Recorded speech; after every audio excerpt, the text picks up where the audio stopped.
BitGo cuts nearly 15% of staff to refocus on custody and stablecoins. BitGo is reducing its workforce by close to 15%. CEO Mike Belshe announced the cut on June 26, 2026, framing it as a move to concentrate the company on security, trading, stablecoins, and AI-powered infrastructure rather than a broad pullback. The announcement was reported by Cointelegraph. BitGo is one of the largest regulated custodians in crypto, holding institutional assets and providing the back-end wallet, custody, and settlement plumbing that other companies build on top of. A staffing cut at a firm of that size is less about one product and more about where the company expects revenue to come from next. The areas BitGo is keeping Belshe named four priorities: security, trading, stablecoins, and AI infrastructure.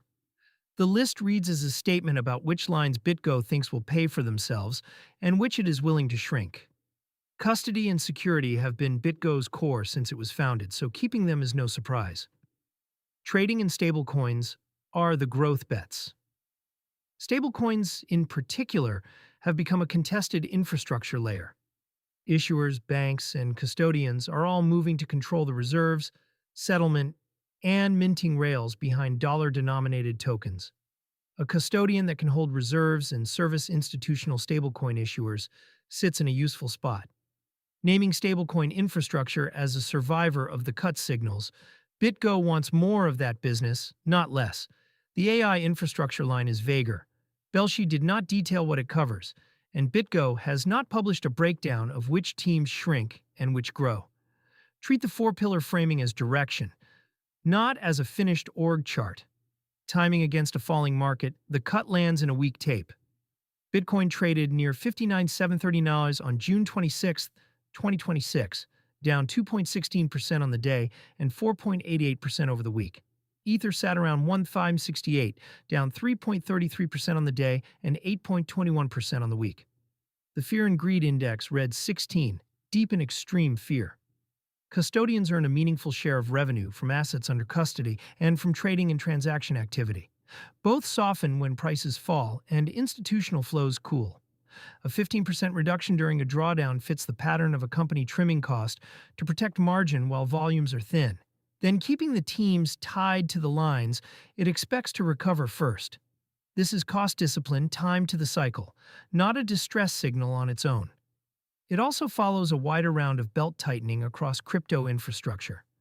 The Ethereum Foundation cut roughly 20% of its staff earlier this month, and several payment and custody firms have restructured through the year. The common thread is companies narrowing to the products that generate real revenue rather than funding broad roadmaps through a downturn. Counterparty exposure for anyone holding a balance elsewhere. Most retail users never touch BitGo directly.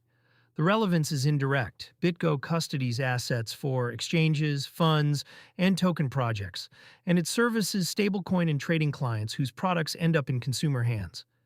When a custodian reorganizes, the immediate question for anyone holding a balance with a third party is counterparty exposure, not headcount.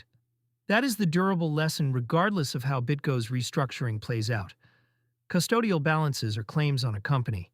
If a custodian faces stress, those balances can be frozen or delayed, as users learned through past failures across the industry. Holding funds in self-custody, where you control the keys, removes that specific dependency at the cost of taking on key management yourself. Neither approach is free of risk. They trade one set of failure modes for another. For now, nothing in the announcement points to operational trouble at BitGo. A workforce cut framed around focus is a strategic choice, and the company is keeping the teams closest to its custody and stablecoin business.